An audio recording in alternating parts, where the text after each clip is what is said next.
Hello and welcome to the panel for, I think, the first panel for LunaCon 2023, which is the history and culture of Aura, what we know of and could expand on. I hope everything is fine. We're just checking chat if someone is saying, oh, like some weird audio issues or anything going off. Please just let us know in the chat and I will make sure and try to make it look pretty and sound pretty. It's the first time I'm streaming like Final Fantasy 14, so I hope the cinematic camera will be my friend. And also, as I mentioned, Suk and I neither are native English speakers, so there might be some hiccups in between. I hope you can apologize and everything will be really enjoyable for you and you will also enjoy the panel. Let's just move over to the presentation at hand. So here you can see the title, and also now you can see us here. So I'm Yaren Taikalik, also called Yaren. I'm 30 plus years old and from Germany. My pronouns are she, her, and I love the lore of Aura and obviously the origin, and I really love to deep dive into certain aspects of their culture, their lore, and also some headcanons. If you have known me before, I'm also the skin and scale care guide person. I wrote a massive document last year, and I'm a little bit excited to be able to talk about that in the probably in an hour from now on. We will see. And yeah, I'm also working on more Aura lore documents. So I do hope that you will enjoy our part, my part. So yeah, we will see. Yeah, and I'm Zook Egan. I'm 20 plus years old and I'm from Indonesia. It is 1:30 a.m., but that's okay. I'm not going to work tomorrow. And my character is a certified male wife lizard character, but I'm not a certified male wife in real life, so don't look at me. Why I mentioned that is because you may know me from Twitter as male wife lizard. I post a lot of theory and headcanons and also canons about Aura that I find in the internet, and I love crafting fan lores and what if scenarios involving lizards. And my bio literally says, you can ask me about Aura if you are ready and if you dare, because I will go hours talking about them. I love Aura so much. And the first thing that I do when I saw the character creation was like, oh man, this character has horns and scales and it looks lizardy. I like it. And then I went into a deep dive about their lores and I'm like, oh no, what I got myself into. And here I am today. I guess we both are here today. We are both here today. And I also would say we are also here today with everyone else. Let us just check, oh my god, this panel room is packed. I mean, I tried to capture some of you. Thank you all for coming. And yeah, I hope you will see each other or recognize yourself in here and also enjoy what we're going to present you now. Yeah. Let's start with what we know of these lizards, and by mean of what we know of, let's start with what are Aura. So, our first point would be our creation myth tells of a Dawn Father and a Dust Mother, from whom all Aura are descended from. And thus written in the beginning entry for both Rain and Sela, two clans of the Aura who bear striking similarity to each other, with only difference is the color of their scales and some skin colors exclusivity. Interestingly enough, Aura are the only race in the game whose description begins with and features a short blurb of their creation, while others tell only their features, where they initially came from, and or how they came to live in Eorzea. Well, there's mention of Mikote clans having their patron god be either Zima, for Seeker of the Sun, and Minfina, for Keepers of the Moon. Only creation myths we know of so far have been centered around the 12s for Eorzean, not much about the Far Eastern Kami and their creation myths, so this has its significance and selling point as it puts the assumption of Aura being descendants of the gods who are also said to have created the world. Yaren, do you have anything to say about this? I'm just still blown away by everything that has been going on around Aura, and especially like with the Dawnfather and the Duskmother. It is like such an interesting take, especially if you can also see like who's like descending, like if it's Ran or Xela. It's a really interesting take, and like seeing it's kind of unique to like other races, to be honest, but also like that we have like a place where we originated from. Yeah, talking about a place of where we originated from, so Auras are native to the far eastern continent of Otard, and Azimstep is said to be the ancestral home of Aura. And this has been confirmed as the original dwelling or where the race originated before future migration, which led to present civilization having native Aura populations. In game, we could see their way of life preserved in the Zimstep by the Seela who dwells around the area. They also preserve the lands and the ruins left behind by their ancestors, like the Dawn Throne, the Fingers statue surrounding it, the Dust Throne, and many, many more.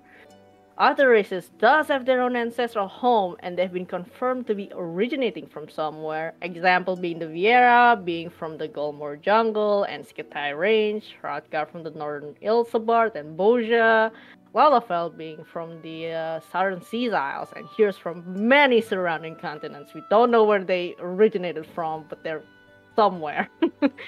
But not only does the steppe is said to be the land of Aura and exclusively Aura, it's an in-game area we can currently explore in the overworld itself, unlike Boja, which is an instance, and Norbon Monastery, which is a small part of Golmore Jungle. Yeah, that's true. And it's like, I kind of sometimes feel bad for that, to be honest. That like Aura does have their own ancestral home and their own area, where they can just like explore stuff. And yeah, I do hope, like this is like really a genuine hope of mine, that we will see more ancestral homes for other races, and also like can see how all of them kind of like came to Eorzea in the end. Yeah, eventually they all come around to Eorzea, but we'll talk about that like in details later. But as far as we know, that for now, like Aura were rare in Eorzea until recent unrest in the Far East, and you know Aura, just like Hrothgar and Viera, were new to Eorzea and only recently migrated from the Far East and following the unrest, which is the war with the Garn and their invasion. The significance of this might be small until present expansion, where it shows that they've only recently been growing close to reach Eorzea. The Eastern unrest only speeds up the process as well.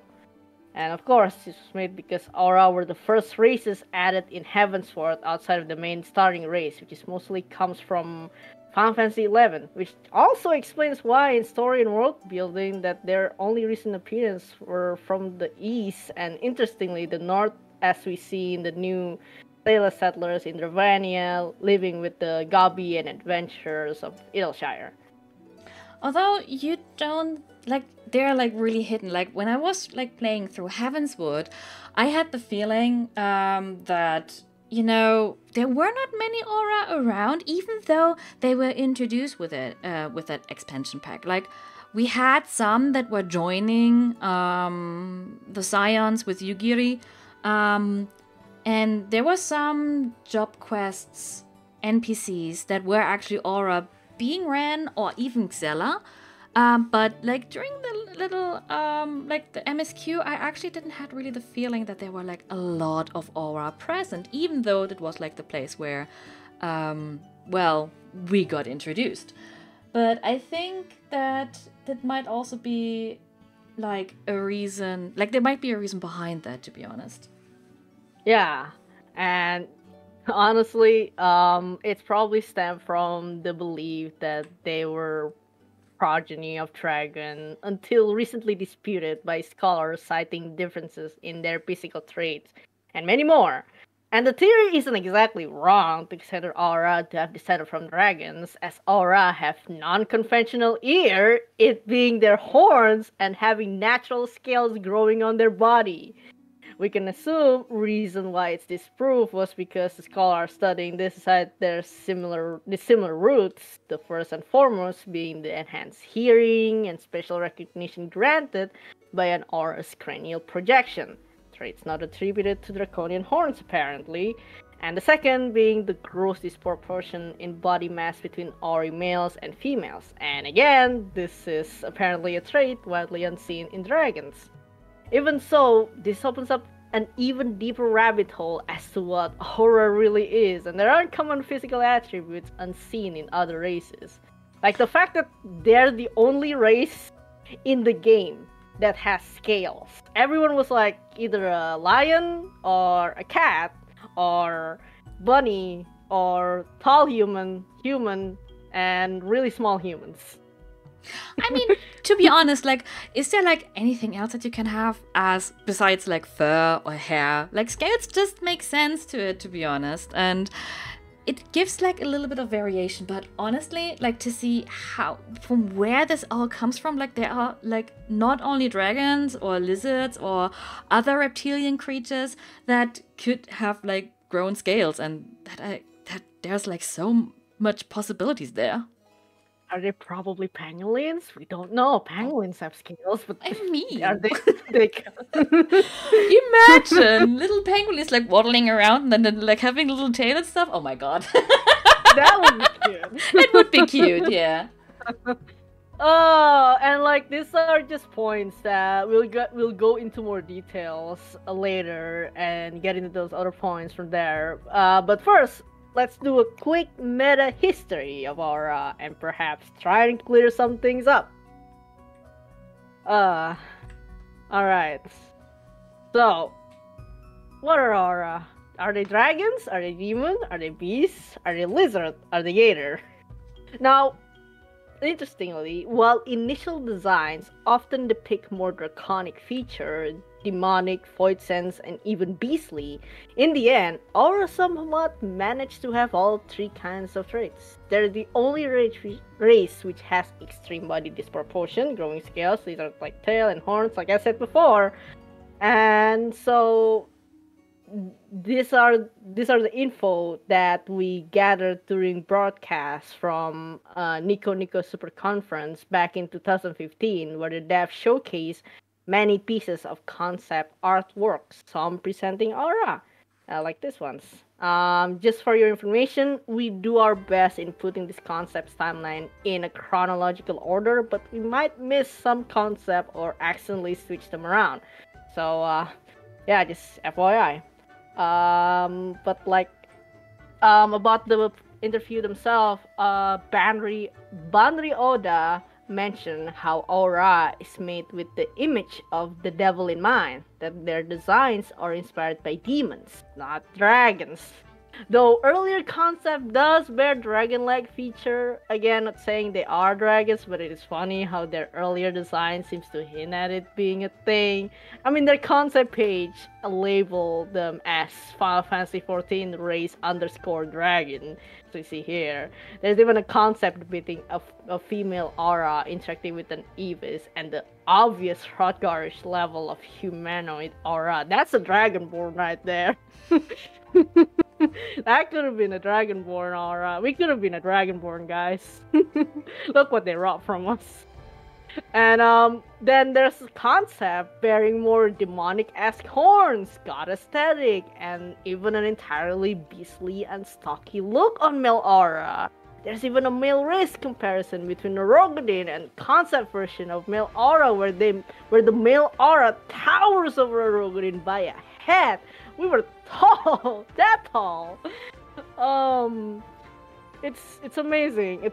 Yeah. Do you have any thoughts on this concept so far? Because like, I'm honest to you, I have not seen those. Honestly, this is like the first time I see those aura concepts because I started playing the game around the drop of Endwalker. So I'm basically very blind to any concept art for races or concepts from earlier game designs.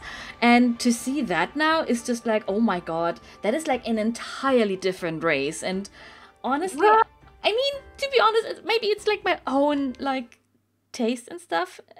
But I really do enjoy like the aura how they turned out to be, you know? Yeah, and yeah.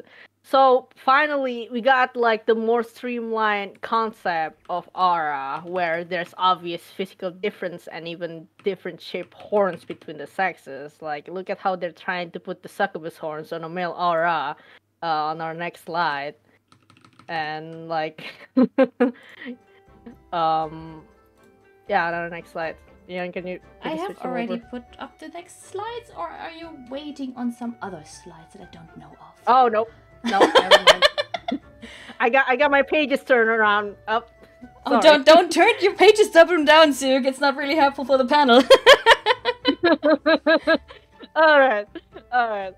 Okay, I got my peppers back. But anyway, looking back, Aura went through many significant changes throughout the production from concept alone. So various ideas were thrown into Aura that even to this day, many Aura players also expand more and create diverse look to their Aura, and speaks to just how far the Aura designs could go. Like, I've seen people make their Aura like as big as like a whole like boss.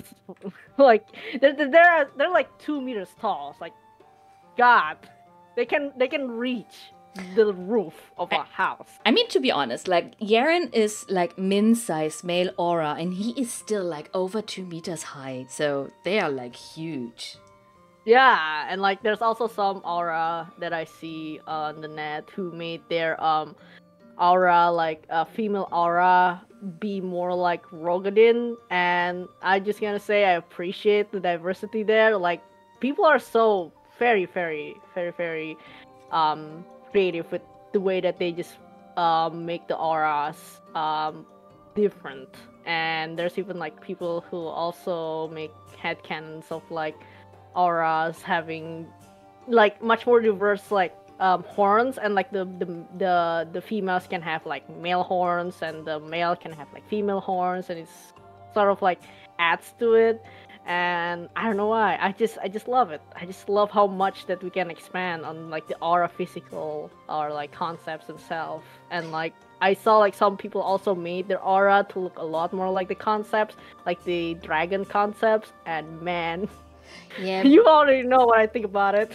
it's really interesting. But I think we will dive into like possible like other like appearances, physic traits and stuff maybe a little bit later. So we shouldn't do this now, or shall we?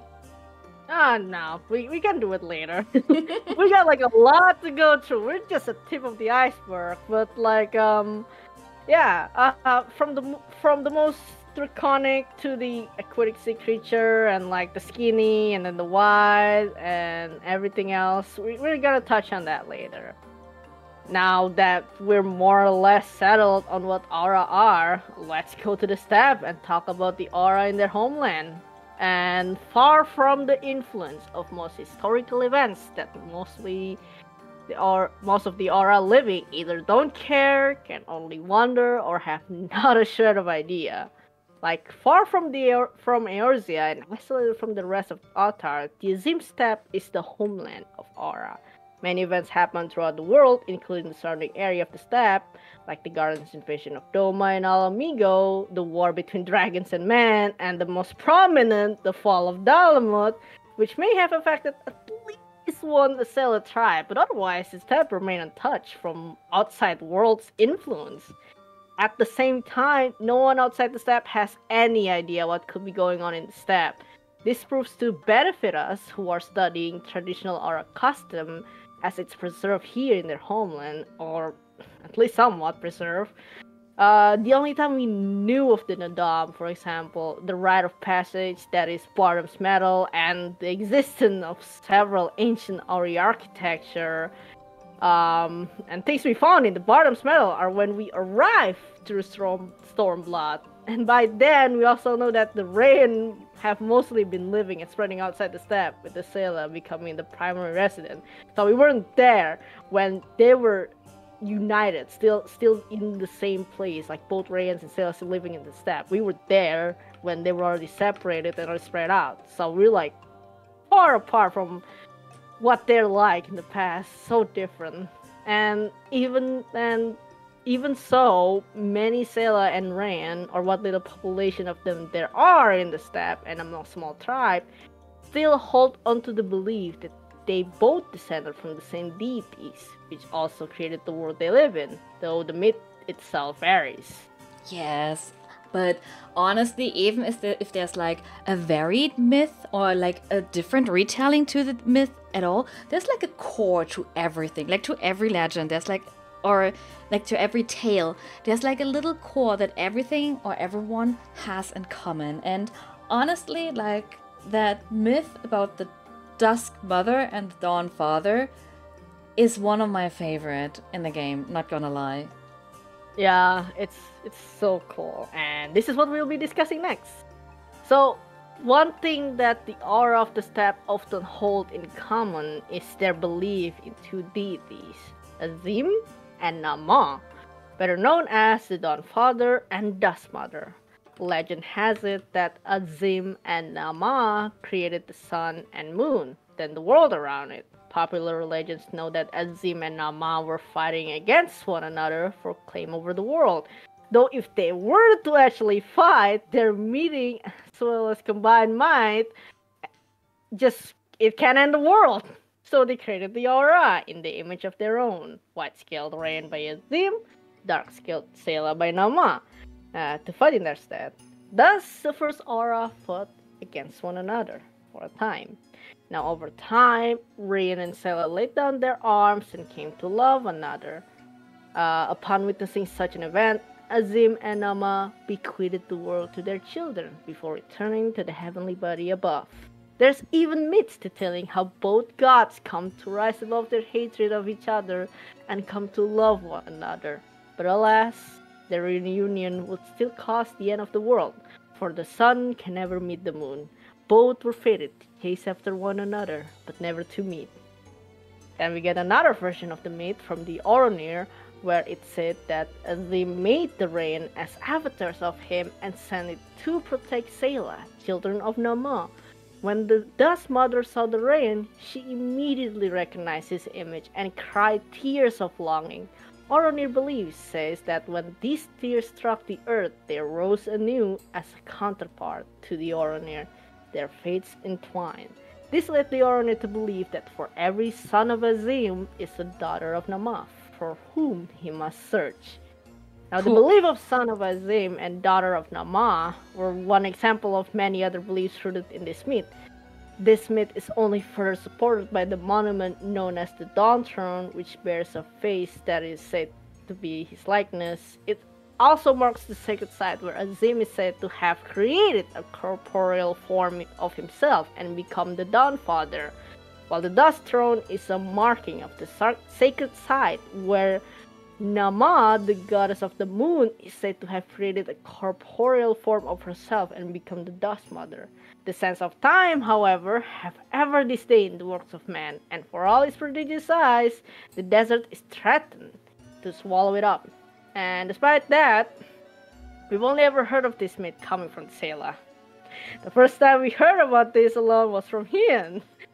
And how do you feel about that, Yaren? We don't talk about that here. No, like, that's the thing, right? Like, it's interesting to know, like, he knows it from the Mole tribe, and despite following an entirely different god, we will talk more on the Mole later, who knows about this myth, even though they were following, like, a whole completely, like, separate god that just still a mystery to this day. Ouch. Hold on, I almost Please, That's please, take your That's time. what I get. I mean, I also need to Talking take my about time. I didn't expect that you will mention Hien in this one. I was like, oh no, man. Listen, it's interesting to know that, okay? I So, mean, like, true. Like that whole part of the MSQ where we find Hien in the step is like really the part where we would learn a lot from like the Ori creation myth, and also like from Ori in general and everything. So that is like, so it is obviously that you are like mentioning him here, but also, oh, I just saw something. Yeah, there might be some spoilers ahead, people. yeah, So yeah, if you haven't I think played up from Stormblood, then yeah, I'm sorry, but honestly, it will be interesting at least. it will be interesting. We're also gonna cover things from Endwalker. We forgot to mention that, so like you best be prepared because we're going to be covering everything up until recent patch that we know of. Yeah, So beware. because there were like some things dropped from like most recently, or just like sometimes you think like, okay, we're past Stormblood, we're past Heavensward. What could they possibly add for lore or information about Ori, or like Zella or Ran in general, about their lives, about the creation myth and stuff like that? Because obviously you will probably see this during this panel. There are some things that we are still not aware of, and so yeah, I would say we just to see how it goes. And I would also really much love that if the music would continue playing instead of always going off. I'm sorry, people. Wow. Okay. All right. While you do that, I'm gonna continue on. So, we again, going back to the topic, we never heard this myth being mentioned by the Rayan. We only hear it from the Sailor. And it could be that the Rayan adopted a different set of belief, or the belief they now held may have evolved differently, even if it's still somewhat rooted in it as they spread through the land. And spread they did, out and far from the homeland they come from. For Rayan, and perhaps even for Zayla as well. Now, let's take a look at each of the two clans. Do keep in mind that just like any other race and culture in-game and in real life, what we showcase are mere examples and only contains possibly a smidgen of how vast and different each culture is or can be expanded upon. And neither Rayan or Sayla are monolith, and this we can explore and we'll be discussing next. Alright, so the diversity of the Zayla. So, the Zayla are commonly known as nomads. They migrate from one place to another while keeping to a traditional lifestyle, each with their own unique tradition. As such, it pretty much makes sense why we can't see all of them in the steppe. Just to give a picture on how far some of the tribes are, we have the Angura, which keeps mainly to the mountainous regions of northeastern Atar, and the Ka, who lives on the fringes of the steppe, actively seeking contact with non-Ori people and introducing many aspects of those cultures into their own. Now, the tribes that are primarily living in the steppe follow the general spoken rule, like the customs to go through Bottom's medal to be worthy of participating in the Dom, and then respect whomever is the next Kagan. Some of the tribes who were responsible of setting up the Nadam were the Garl, who fill a sacred urn with the soil of the place they just camped and then dumped upon arriving at the next location. This tradition has been carried out for thousands of years, leading people to believe that most of the steppe is now all of one soil. Now, where do I heard that before? The Mole, and yeah, it's the Mole. The Mole mentioned that. Interesting. But yeah, in the cutscene leading up to the Nadam, we see the Garl spreading soil that made the Uvu we need to capture to win the Nadam.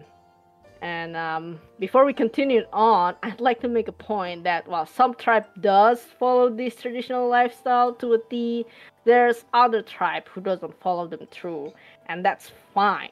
We'll see this as a theme around the Sela, amongst other things. Like, for example, while most of those living in the steppe knew of the myth regarding the Dawn Father and the Dust Mother, the Nadam, and the hierarchy of Kagan, now we see that most tribes held this tradition with utmost respect, like the Oronir having their extended version of the myth of Azim and Ama.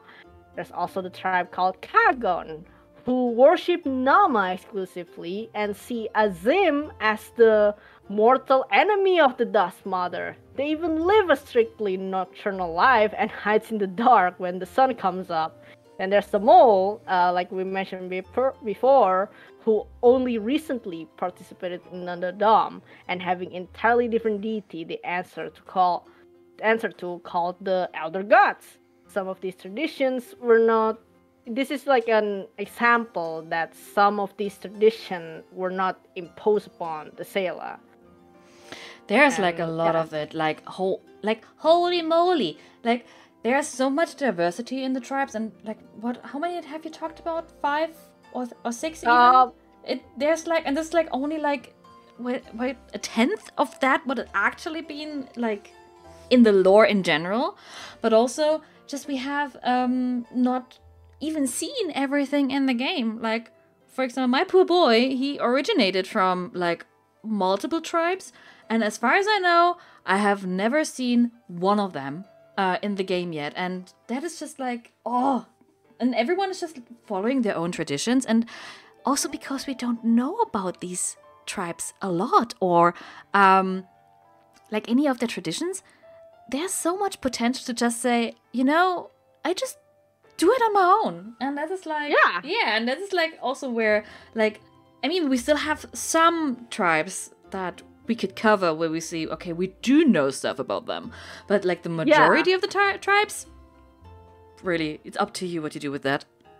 Yeah, and like with the whole tribe too, like you can also categorize them into some sort of like grouping things of like being like having the same quirks, or like having like different kind of like entirely different traditional beliefs and stuff like that.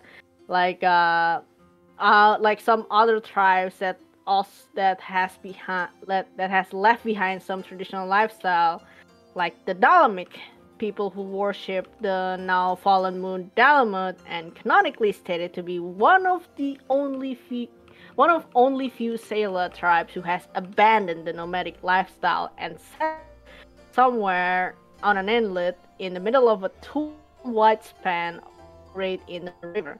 So, still leaving us to wonder what they really think after the fall of Dalamut.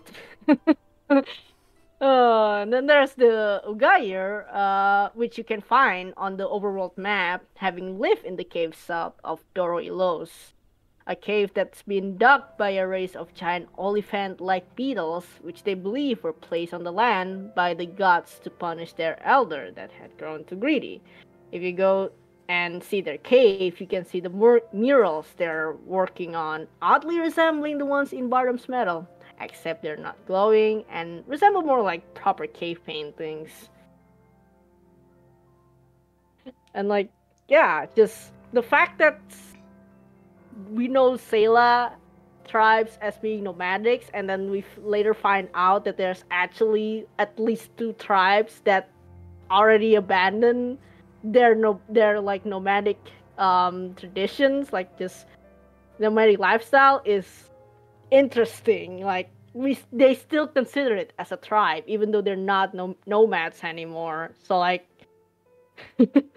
I mean, you can have like quote unquote a living hub or something where you could just say, okay, you know what, this is like where we are based on, this is where we return to or something. But they're like people to your tribe that are actually like moving around and just like sticking to that nomadic lifestyle. And I think it is like a good thing to just open up like this one little like like maybe a little downside of Xella to say, oh, they're like only living nomadic. Like if you have a warrior of light that is coming from the steppe, and you say, okay, it kind of works with being nomadic, that you're like an adventurer and going around and traveling around all the world. But if you are like a person, or like having a character that is like, oh no, I actually don't like that, you still can do that. Even if you say, okay, for various reasons, but if you say, okay, my character originates from the tribe that has actually settled down and lived like a less nomadic life, then it just works out. And like that's just not like the only thing that's not the only thing that some tribe left behind in terms of like traditional lifestyle. Like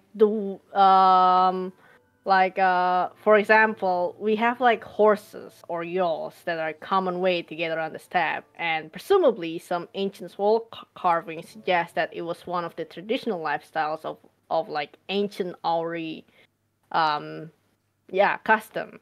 And we see some tribes whose gimmick revolves around the horses. First, there's the Taki, who constantly migrate. You may see their fates coming around. And then there's the Noikin, who are master of training wild horses, and even describing how their housewives in particular can break any beast if given only a week. And lastly, there's the Gora, who believe horses are the perfect being, and upon coming of age will be wedded to a horse opposite of their sex. But since horses' lifespan aren't as long as Aura, most Gora would have been wed to many horses in their lifetime. And so, like, I'd like to make like a good mention of like someone who made a Goro Aura character, who their entire character is that their horse that they're wedded to are actually their emotional support animal, and I think that's a really cute way of like making the lore to work in your own way. Kinda, like, yeah. Yeah. And like but despite like having like these tribes who like travel by traditional means of horses and stuff like that, there are some tribes that have their own varying way of transport, like the Aegean or the Aegean. I might have butchered the spelling there, my apology. But the thing is, they're a river tribe that chooses to swim from place to place rather than walk or take boats. Thus, it gives them an edge, as it is said that members of the Aegean can hold their breaths for up to a quarter bell, and will often migrate while almost completely submerged in order to avoid contact with hostile tribes. Another similar tribe, like the Orban, for example, they ride up and down the great inner river on boats woven from reeds and reinforced with their own scale. That's just knowing that like they use their own scales to reinforce their boats is like a testament to just how tough like the aura scales are. That is badass. That's like a Viking level of like badassery there. It's kind of like a Viking level, true to that. Like, imagine you have like your own boat, and you have like all your own scales that just like woven into it, and it sounds weird, but you just have like a different quote unquote relationship to it, this is bonkers.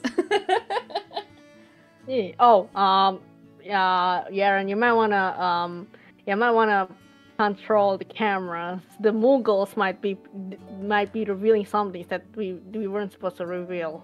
Oh, I'm sorry about that. Wait, let me just go back to the presentation then. I would just want to showcase like how many people are here, and that I really, really like that. Yeah, so people are interested in Ori lore. Yeah, so many of you. We still have a few more minutes to go, and we're only on like 12 slides. Out of I don't know how long. Yeah, I know we're on like we gotta hurry here. we're on page 11 out of 28. It's okay. We got time. Come on. All right. Okay, the last one for the these aquatic tribes. We got the Harrigan, who holds a legend where a group of their ancestors who crafted a giant ship and sailed out across the endless Eastern Ocean, said to have returned with tales of terrible island covered in massive gray monoliths and inhabited by fire-breathing steel demons. Now, let me be serious right here, and just let me repeat myself. Eastern Ocean. So they went east, and they find massive gray monoliths and fire-breathing steel demons. That's not the way to Tural, unless That's like not? they just go around. Unless they just go around the world, but like knowing like we still haven't even seen if like we have like another part of the world to look into, like they might like zoom out again and reveal us like an um continent that's connecting to Tural, like maybe like actual Eastern Asia or something. We Like who don't knows? know. We will. I think this is something that we will see, like either in the future or that might ever be like in the well, ever in the annals of something that you can craft on your own. Yeah, honestly, yeah. For now, you can craft it on your own, and also, I guess canon-wise, it's just gonna be another mystery, like casually drop in the Sailor Tribe fun facts. We have so many of them. That's true. Uh, But you know what? I think we should probably look at the other clan as well, shall we? oh yeah, like the fact that there's like an offshoot, like main tribes of there's like existing offshoots of main Sailor tribes born out of like differing beliefs, which we can turn our attention to as an example to how some tribes are born of each other, like the Chagan, who was an offshoot of the Carol, where their warriors would enter a berserker rage known as the Will of Karash, which they believe to be a blessing from the Dust Mother, instead of learning to control them. And all of this, including the last one we just mentioned there, it's just the tip of the iceberg in how much different each tribe of the Sela are. And you best believe the description of each tribe serves some little justice, especially with how constantly changing the step is regardless. Which is why the official list we have of the 51 Sailor tribes may already be redundant. And what we can learn from this is that the Sailor commonly live a nomadic life. They're composed of mostly separate tribes and generally live off the land. They use most of what they need, never too much, and usually move to greener pasture for their livestock or their own betterment. Some may seek different means of survival, especially the survival of their tribe and way of life. And there's no guarantee that all of the tribes are all bad eggs or good eggs either. And the key to their survival is endurance. Endurance is the key. And this opens up to a whole trove of opportunity where you can make or ride a tribe of your own, or even make offshoot of. But yeah, we're getting ahead of ourselves. We've talked a lot about Sailor. It's only fair we're gonna be talking about Rayan, and there's a lot to talk about the Rayan. There truly is. Yep. So though many Rayan no longer follow the traditional Auri lifestyle, many might retain some aspect of it through combination of culture, as seen in places such as Stavner, Higashi, and Yanxia. Now, starting from Yanxia, it was there that the Rayan first make their first contact with the people of Doma, Namai, and other surrounding villages and settlements. Now keep in mind, their initial reception was not so favorable. This was because of their appearance. Knowing that early Aura were nomads who were prone to warring against one another, it's safe to say there's initial distrust. And that is until a prominent warlord or Fiancia, we know not the name of, Fortune Alliance and took them on as retainers. and we know that by then they become known as like a great like addition as retainers, soldiers, and they become like famous swordsmen, renowned. Even some even become legends, like the Zantetsuken. Odin's sword is said to be wielded by an aura swordsman, and it could possibly be a Rayan. Could also possibly be a Sela, but like the katana certainly looks like something, isn't it? Kinda, yeah. Yeah. And then there's like also evidence that's in Stormblood and even in Side contents like the combat job quests from crafters and gatherers and small side quests where we see like other than being soldiers and being good retainers and even like seeing them becoming like ninjas like Yugiri and such, we also see them as like crafter, like carpenter, cooks. They are also weavers. They make like arts and stuff like that. And we can see this too in like we can also see this too in the Rayan in Kugane, and like in Kugane we actually can find like a lot of aura NPC too. Like the Rayans are like all about. The moment you step out of the hostelry, you will find like two aura talking to like a Hure, and they look like travelers and everything. And like straight up, you can find like aura a Rayan right there. And if you like walk around, I think if you go to the Dory Market or like I think if you go to the other docks, you can also see like another aura there, like a Rayan. And then if you go to the North Market, you also greeted by like a Rayan there. Actually, the Rayan that you find in the market in the north, on your way to Bokairo Inn, he was actually one of the NPC for the Weaver quest in Stormblood that takes place in Kugane. Now, in that quest, we also find that there's a Geiko Ryan named Tocho, and from there on, we can also like surmise that the aura, the Rayan that live in Kugane is not treated like an Ijin anymore. They're actually treated as like a Hingan, like part of the Hingan society, part of the Hingan people, and tradition and everything. Like, yeah, like they're no longer a stranger, even though they were just migrated from like the steppe or presumably Rianxia. They're still like accepted, and it probably takes them a long time to be able to like integrate themselves into Kugane. And there's also the Rayan from the Ruby Sea, and we know by then that's like they're like the most like extreme kinds of like isolated aura. There already Rayan who lives in like mountainous area of Otards who prefer to live in more peaceful and tranquil life, but like they still somehow manage like a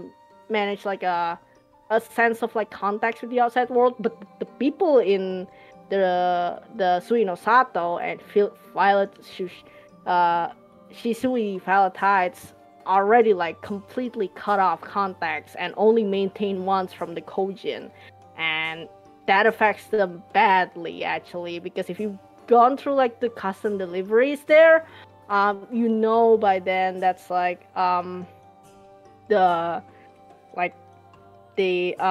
aura that lives there is like some of them are having hard time with like getting medicines.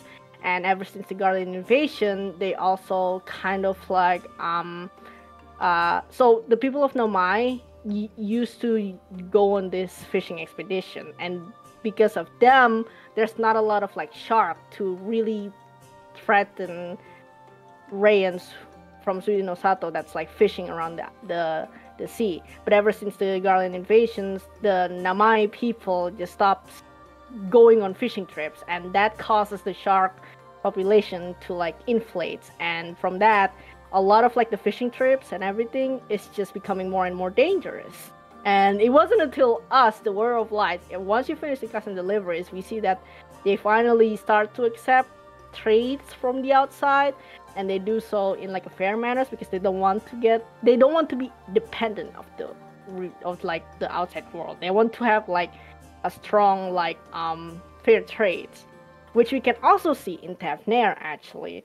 Like there's an interesting observation here. Like if you go to like Tavnair, because it's a completely different land, and Razatan in particular having a city of commerce as powerful as Kugane. And then you have like the Rayan there that lives along with the Gajas, with the Matangas, the Arkasodara. When they first come into like the land, they work together with the Arkasodara, and they work together to basically take the Gajasura away from.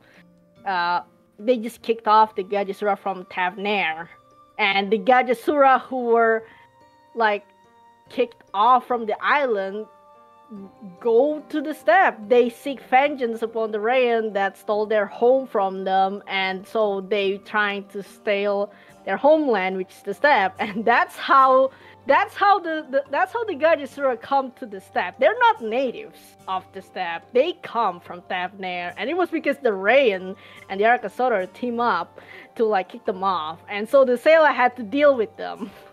How dare! What do you think? Yeah, what do you think about that?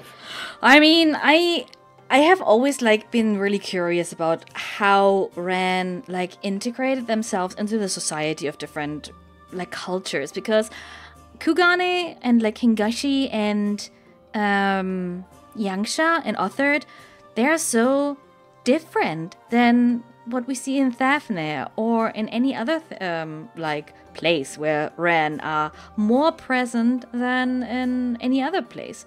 And yeah, it's just like I didn't know about that, like that the Matanga actually came from Thavnair. That was something that is interesting. Like, how did they migrate? But this is like, I think maybe something else. It's not like really Xela or Ran lore. That would be like different lore. So I should not dwell on that too much. All right, now anyway.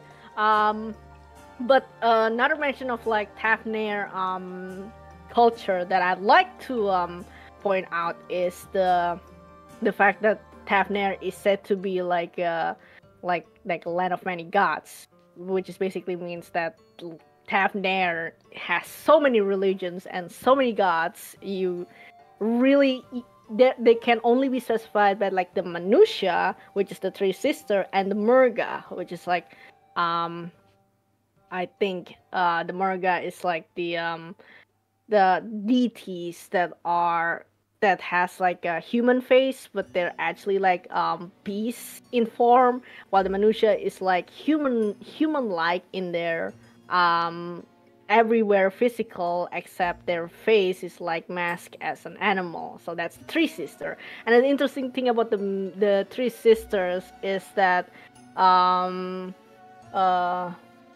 where is it? Where's my note? It's interesting to speculate that the sisters themselves takes an interesting body shape reflecting that of the three major races. Like Sindaruva is white and round, similar to the Arkasodara, and Sandaruva is slender and tall, similar to the Rayan, and Mindurva are the smallest of the two, like how the Hyur that eventually come to live in Tavnair are the smallest compared to the two other races. Even the order of the eldest and youngest goes to the first and last race to have lived in Tavnair. And by last, I mean like the last one who like arrived and start living in Tavnair. They're still here in there. Don't worry about it. So like there's the Matanga being the original natives of the land, so they're like the eldest. Rayan, who comes shortly after, is like the second and like the middle child. And you got the Hyur coming in much later, which makes them like the small sibling of the three. interesting, isn't it? That's really interesting. I have never actually thought about that. That the Sindruva sisters are actually representing the races that are living in Thafnir. It makes sense, but it also like shows like what we have heard about Thafnir and their like quote unquote melting pot of cultures from the panel on FanFest, I believe, where they said that they all just they all just learned how to live together in more or less harmony, but more harmony than like basically some kind of disagreements. But yeah, that is actually really interesting, and just reflecting them in this kind of way that's really pretty, actually, to be honest. Yeah, and yeah, so that's all we can talk about for Thafnir, and we don't know a lot about like the Korvosi or the Wurlit like traditions and stuff like that, because by the time we get there, at least for Wurlit, when we get there, we only know like a little bit about like where they live, or like at least from Turncliffe, like how their buildings and everything are. We don't know the society and like the culture they have there. So even like after all this talks of like Selah and Rand, like a question comes to mind, like, can they ever truly live apart from one another? Because like after the first Rand gets away and like the Selah stays, like what happens if they do they ever stay separated? Do they ever just like come across one another? And if they come across one another, what do they do? And so this is what we'll be talking next. And like, see, despite their initial separation, when the Rand began migrating out of the steppe and began living apart from the Selah counterpart, they actually never kept themselves apart from one another. That's like the long and short of it. But we do know that some Selah live peacefully with fellow Rayan and different society, seen in Higashi, bordering territory of Eorzea, like Wurlit and most recently Thafnir. It's nothing new for Selah to travel outside the steppe or leave behind their tribe, be it momentarily or permanently in exiles. And you can actually see this like in the warehouses in Kugane, in the forge near the warehouse of Kugane. You can see like a Selah working as blacksmith there, and then in Thafnir you actually have seen like Ogle, one of the MS not the MSQ. She's like one of the side quests that you need to do to unlock the Matanga side quest, the tribal quest, which is interesting too, to like see this Selah coming to see the Matangas in the Thafnir, and like her reaction is actually like controversial to many, but yeah, that was the only cultural shock that she got there that we can see clearly.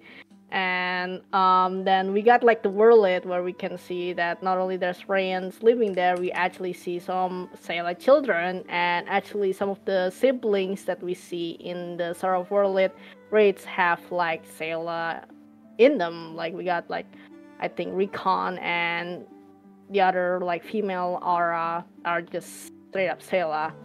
And it would make sense to think that the Rayan wouldn't mind welcoming their fellow Selah. They've been known to be more open, and the Selah tribe, on the other hand, are more strict, and there was rarely ever sighting of Rayan amongst the steppe tribe. But surprisingly, or not surprisingly, there are tribes in the steppe that do welcome Rayan into their ranks, or at the very least could. We can confirm that in the tribe description of Malagot, and possibly with other tribes, just the Ka and the Buduga. And like the Malagut, we have like them who accepts like they accept people of the Rayan that have fled persecuted into their circle. And then we get the Ka, who we mentioned earlier, like they live in the fringes, so they probably run into some Rayan that could help them also understand other races too. And then there's also the Beduga, who we see they do not hesitate to kidnap Heian. So what's stopping them from kidnapping Rayans and like putting them into their ranks? And like outside of both clans having to cross each other on their own, there's other factors and instances where there's outside factors working in that end up sowing the seed for the Selah and Rain community to grow in some settlements and cities. One of those instances were Sharlayan scholars bringing in Ari orphans and or Ari students migrating from the mainland, all of which from either clans, to study in Sharlayan. And then you also have like the inevitably the War of Conquest by Garlean Empire that prompted some Rayan and Selah to eventually begin their move to Eorzea. And then their migration marks the creation of some hubs that have both Rayan and Selah live together. And we can see this in places like Idleshire. And that's not even all there is to it, because who knows? There could be more settlements where Rayan and Selah live together, or somewhat apart, but still close to each other. Like there certainly are in the first and 13. Maybe we'll see them in Tural? Meracidia, maybe? We shall see. Yeah, they're like, I have no idea if we will see some, but honestly, I would like. I know there's a tribe that says they traveled across the Big Sea to the place that like Eorzean call the New World, but basically there's never said much about it. Like they kept everything quiet. Like there's not like much of it. So I will call it here. We will see some Aura and Tural, and probably we will get more like lore from there. Oh yeah, we'll definitely do. Oh my god. We will definitely do. And like, honestly, you might be thinking, after all this talk, like you might be thinking, how does the Aura migration look on the map then? Because after bouncing these thoughts on my brain for years now, this was the question that bothered me the most. And this is what we'll be discussing next. Now, just for context, when I made the panel back in early August, one of the things I wanted to do was to propose a theory of Aura migration, like from what we observe in game. Initially, I proposed that Rayan migratory route followed the coast and equator, sort of like a voyager of some kind. Meanwhile, the Selah migratory route mostly follows the midland or northern route, and it's possible for coastal and river tribes to follow the equator as well. They then come across the Rayan who settled in Wurlith and settled there. The fact that we do see Selah as far as Tervania and some unfortunate encounter with his guardian when traversing through Cortes does confirm that some tribe and Selah refugees managed to cross through central Ilsabard, or at least southern Ilsabard, to reach there.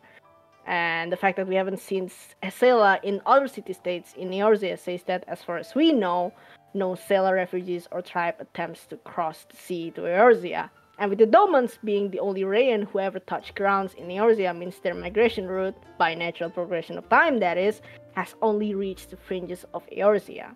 And after Ironwalker comes out, we now know that with the existence of Tefnair, we know that the Rayans that's from Hingashi and from Hingashi might have gone through like the straits and reached Tefnair. Back then, I don't know whether they managed to get to Naxia or Boja or even like Damaska. I only know that they exist. Them being existing in Tefnair means that they probably took their routes through the sea to manage to get to Wurlith. And this now,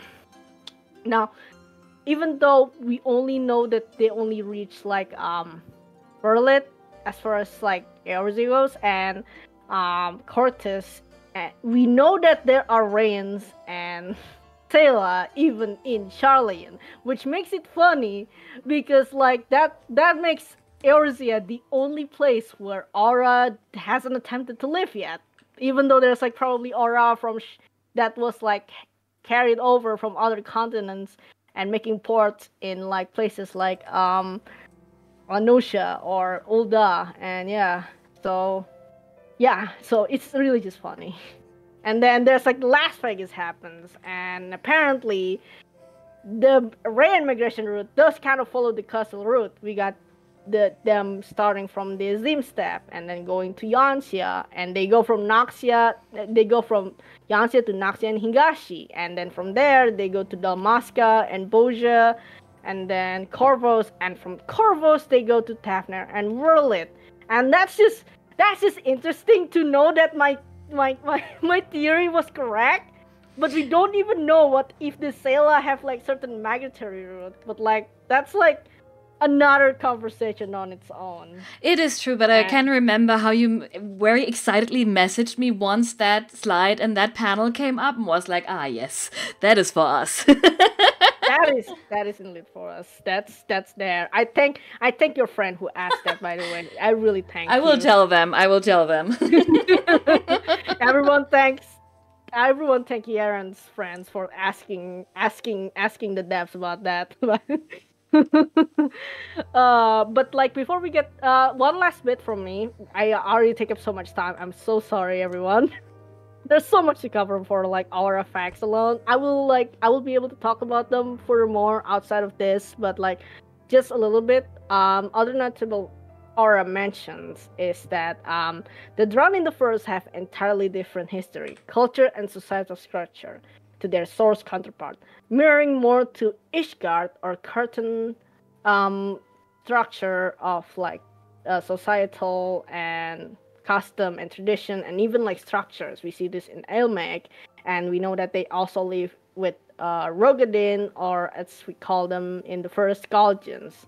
And we also have Rubicante and his companion being an Aura like race from the 13, and there was no mention of the race name in the 13, nor do we know anything about them as of yet. In knowing that the first have a different name for Aura, there's probably like a different name for the 13th Aura, and we haven't. Honestly, I hope we know something about them eventually, but I really don't. I don't have like any confidence that we will hear about them. If they are though, and if I'm proven wrong, I will be gladly accept my wrongness.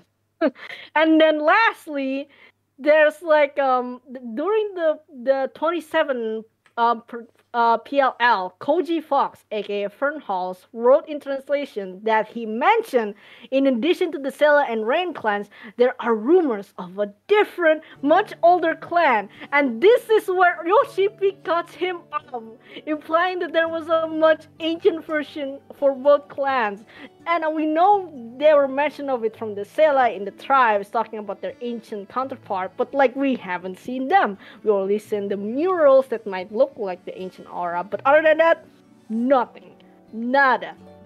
Just I'm going crazy over here, yeah.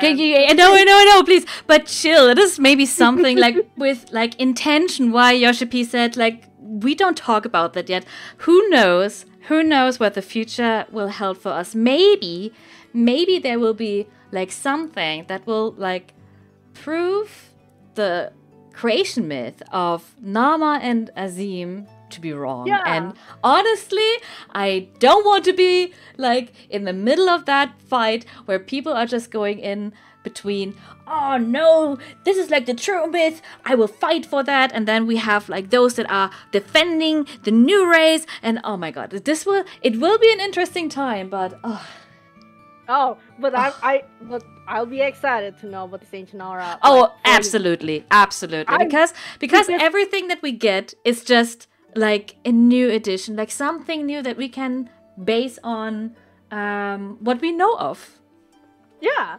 And okay, so like one last thing that I want to say too about the ancient Aura, right? The ancient Aura, my money is on the fact that they probably looks a lot more like the statue of Nama and Azim. My money's on there. We will see. And, yeah. So, Yaren, I'm going crazy here. Take the mic from me. I will take the microphone of you, and first of all, thank you so much for like everything and on the inside that you did on like Ran and Xela, like everything that like we know of, but now it is time for what we can imagine, and this will be my part because I do like to like know all the like getting all the stuff ready to know what do we know of, but the most like interesting part of character creation or lore creation on it is just to start with some core concepts, like see what are like the real life influences and balance them with some fantasy. Like for example, for Garlemald we had the mechanized Roman Empire, like we have seen in the panel on FanFest in Las Vegas. And yeah, we have also like some real life influences, or let's say a real life reference base for the Xela, which is basically the land of Mongolia. And I want to say here, I'm far from being Mongolian. I'm probably, sadly, the whitest person that I can ever be. And I will try to handle the upcoming topics that are going around Mongolia with the utmost respect. I might maybe have some slippery, so please forgive me if I mess up, but I really gave my best to try to make this as respectful as possible. Alright, so first of all, let's just see some images of Mongolia. Like you see, we have the mountains, the vast grasslands, and obviously like the horses, or in this case a horse. But this is also Mongolia. Like Mongolia has a wide and vast steppe feeling, obviously, but also like a lot of desert inside of its borders. And this is also Mongolia, like with the yurt pretty much alone in a vast countryside with the snow-capped mountains in the back. And if you see this like that, now we compare this to what we know of the Azim Steppe. Like you see, we have the vast greenness, the mountains in the back, some yurts, like in this picture with the mole village, and even the Nama Desert. So there is like a lot of similarities between the countryside of current Mongolia and the game that is like, or like the region in the game that is the Azim Steppe. This is like a satellite map of Mongolia, like to showcase that, well, we do have like a lot of steppe inside of this country. Most of it is actually probably not very habitable. And by comparison, we do have the map of the Azim Steppe over here. So obviously there's like no place that we can say, okay, the Azim Steppe is the same size as Mongolia, or like the size comparison fits. Because for example, or like Mongolia has like 1.5 million square kilometers. So it is, I believe, among the biggest 20 countries in the world. And a vast majority of it is the Gobi Desert. You see, everything that is like probably like this yellowish stuff that is in the country is all like desert dwelling countryside. We have the Altai Mountains together with the, oh my goodness, I would butcher this, Hutun Peak, with its 4,374 meters high. And then we have also the Khenti Mountains. They are also like the Zanja Mountains, but they are more spreading to a neighboring country of Mongolia, so I haven't put them in here. And we kind of, like, I mean, probably have the same thing going on with the Azim Steppe, with having the Tail Mountains and their highest peak being the Sky Piercer. And then we also have like another mountain range. It could also be that it's like the same one with a towering still. And then we move over to the Nama Desert.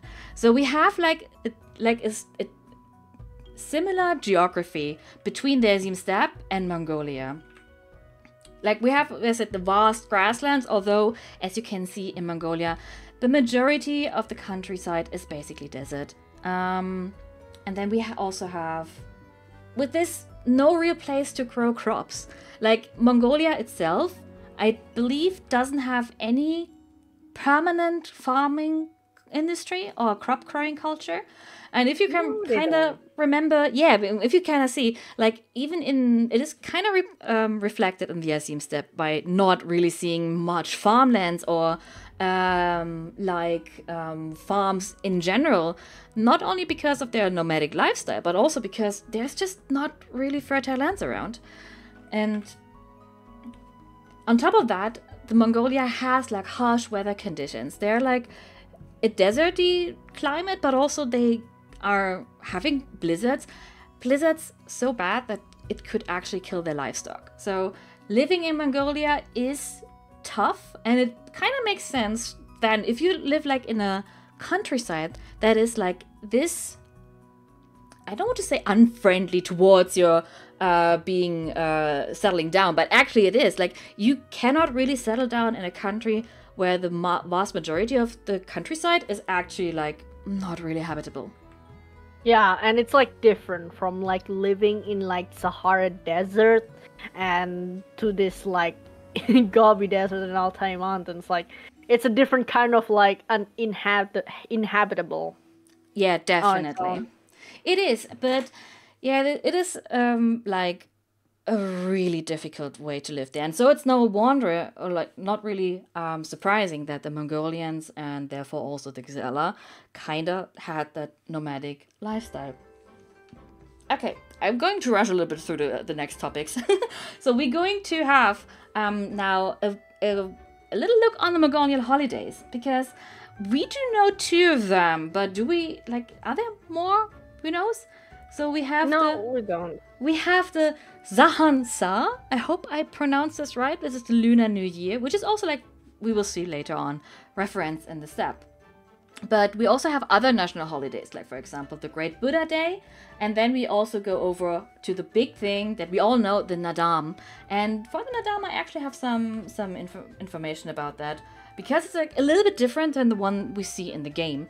Like, the Nadam is a holiday consisting of 3 games. Like, Nadam actually means games, which is Mongolian wrestling, horse riding, and archery.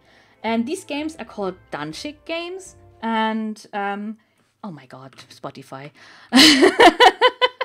Where are you? There we go. Where was I? Yeah, we have 3 games that are called Dancing games.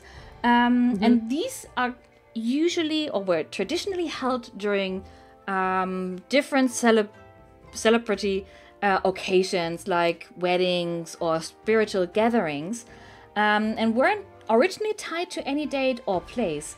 Later on, they also served to train soldiers and were keen to like military parades, but now it has turned into like a statewide festival held in multiple places and just like a more like on a sports level competitive way.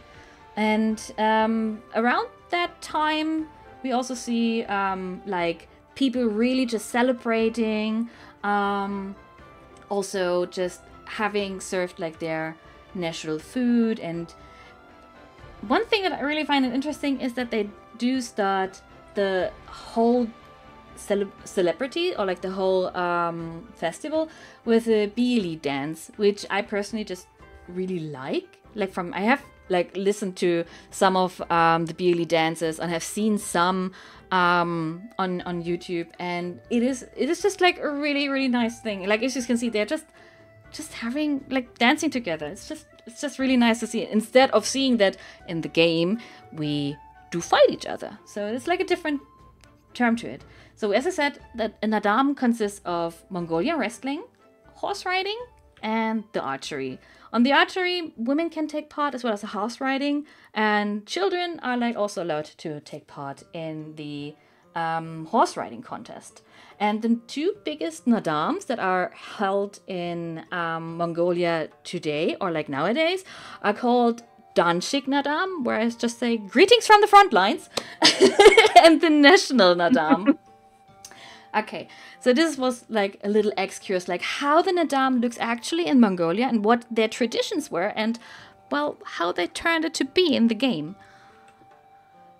And yeah, then we return to something where I just want to add that they celebrate a Genghis Khan's day, where I don't want to touch on further because I don't know like a lot about the relationships to Genghis Khan, nor about the difficult history. So we just state that they have like a national day to celebrate apparently like their biggest known person.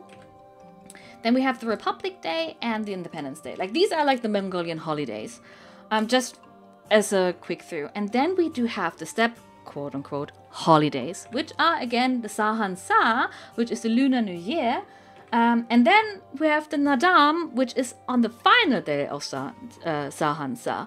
So if you see in the comparison between Mongolian holidays and the steppe holidays, Sahansa and Nadam in real life Mongolia are like probably like half a year apart, while in the steppe, they are basically like really close to each other. They're like intertwined to each other. And there you can see we have the like the holidays, and like something that is traditionally Mongolian, a little bit like still the same, but a bit more twisted in a more positive sense, so that it works together with the steppe traditions and the culture and the story. And then we also have Bardam's legend, where we just see that a warrior of rare talent, the young Bardam was a boastful man, but his hubris brought him low and he found himself lying at death's door. Yet the gods saw fit to spare him, and he was prompted to reflect upon his ways. Keeping the lesson of his bitter defeat ever close to heart, he rose again to become perhaps the greatest hero in Xela history, carving his name into their annals by triumphing in the very first Nadam.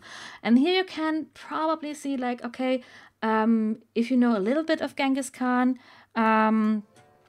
it will be that he also was like the first like Khan in the nomadic Mongolian history, and also obviously being celebrated as one of like the greatest hero, quote unquote, again, and also like triumphing in the very first Nadam. So there are some similarities between Bardam and like the most known person in Salic history, and obviously also the most known person in Mongolian history.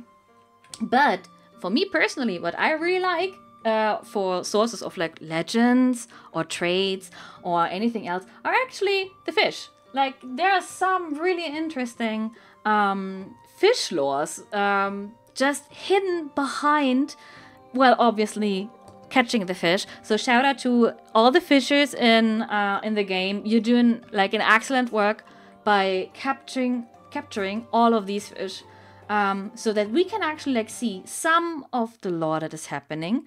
Fish gang. Fish gang, exactly. Some of them more like really just positive and just really like eye-opening because of like what is an existential hierarchy of Xela reincarnation. Like, I didn't know that even existed, but apparently the Soul of the Stallion says that. So, but there are also like some things that are like not that positive, like a cavalry catfish that would just like try to chomp on everything that is like in their proximity, or like the dry steppe skipper with like being like a bad luck omen. And well, the word of God that just says, hey, okay, the Molded weren't able to catch that fish, so their god will now punish them. We're like saying like, no, please. Okay. Such a powerful fish. Very powerful fish, like a very powerful omen. Okay, and I hope now, and basically also I'm sorry for now, but we will also really quickly go over some food items that are actually within the game. Yeah, booze is basically one of them. So we have the Shorlock, then we have sweet and sour frog legs. These are all recipes that are within the game that you can find and are also somehow being part of like lore and stuff like that. But also the biggest one that we have is like booze. Like, you see booze everywhere, but we don't have a recipe. We don't know what is like actually like a recipe that you could craft it with.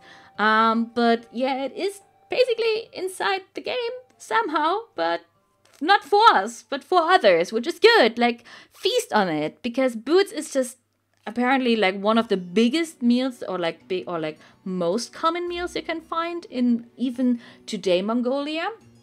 And I will also really quickly go over that we see like a lot of dishes over here that has added some vegetables, or even we have like a whole salad over there, which is basically not as common in the steppe, not in the steppe, but in Mongolia, because as we have probably like known before, is that there are not many ways to grow crops, and I'm currently like, not sure if it's a spoiler alert or not, like personal spoiler alert, but I'm trying to like do an in-depth insight of the food that you can find in a step, what you can find in the game, and how reliable all of the food items are, or like how close they are, and what they actually like convey. And this is like a little project I've been working for over a year on and off, and I'm really excited to go further into it. Yeah, I'm excited for it, but like Yeah. that's Also, for another conversation. that's now Um, complete another conversation. I'm not sure if I can finish in 5 minutes. Okay, we have Arki. Arki is basically, I think, the counterpart or the equivalent to Iraq, which is a very popular dish in Mongolia. You could probably look it up because I need to go over to something that we have teased before, and this is like different scale types. So we see here a lot of reptilians and amphibians and crocodilian species, and all of them do have either scales or scutes. And basically what I wanted to convey with that slide is, you know, we like this, the aura do have their scales and scutes, but they're not like limited to what you see in the game. You can actually like go in there and decide to say, okay, my aura is more like a crocodilian and has more scutes than scales. Or they're like more like snakes, where they like peel off their scales on their on a daily, like completely, while lizards do shed their scales in like little flukes. And there are like a lot of different variation, and what this also entails is like a different scale patterns that you can use. I just found this one on Tumblr from an art reference blog, and I think like to see, okay, obviously the game says this is like your in vanilla, that you say, hey, this is your scales. You need to live with that. But if you like imagine your own character further, you have the possibilities to just say, okay, my wall has more granular scales, or more like mucronate, where they are actually like not laying smooth on the body, and they probably have problems with tearing clothes or something. And this is like something that I personally really liked, and was trying to develop and find. And this also like goes over to like different ways to take care of your scales, or like of the of your wall, just to see, okay, what are the needs of that. Like in general, if you see it from in the animal kingdom, you just need some humidity, you need a good diet, and probably some water, like, or like vitamins and stuff like that. So you need to actually take care of your reptile in a good way, so they have a healthy shed. And if you like me and you say, okay, my character does shed in a weird way because of many medical conditions, then it might be interesting just to see, okay, how do they shed? Like, it is probably it is more prominent than in humans, I would say. So there's like a way to just probably find some ways to make sure that your shed is like successful. And there's also like tools for that I kind of looked up, like pumice stones and back scratcher brushes. And what I really found interesting was that in the Mongolia you had like those sweat lodges. So that is actually something that is also based upon Mongolia, where they said, okay, we don't have like the possibilities to go bathing or anything, where we can do some skin care, so we do the stuff in sweat lodges, which is basically just a tent and you have like a water thing in there. Okay, we have more thoughts on possible headcanons. I would love to go over them all a little bit, but we don't have much time. We have Limbo Rings, different types of fawns, deep water aura that I have aquatic traits, Xalaran hybrid even, more tribes, secret to our society, and aura that are actually dragons, more clans and legends, fairy tales, who knows? There are so many things that you can actually like think upon. What is like possible headcanons that you could basically just go and say, hey, okay, this is like something I want to do for my aura. And there's like also like What if other people whose aura shares the same tribe as mine or have different headcanons?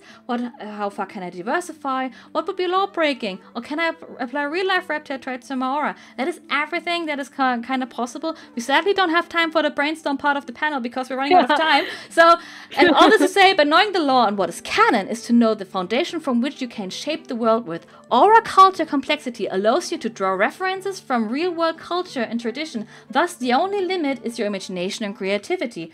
So please, everyone, go out there and just divide your own and develop your own fan lore and everything. And just, enjoy it. And with that, we are basically at the end of the panel. Oh my god, I rushed really my part for like 20 minutes. Oh my goodness, I'm out of breath. All right, we need to make clear, we made room. If anybody of you has any questions, you can find Zook on X everywhere with Malewife Lizard. You can find me at Large Lizard or just stay in here and just message us everything. It's okay. It was nice having you. Thank you for being a great audience and please enjoy LunaCon 2023. Goodbye!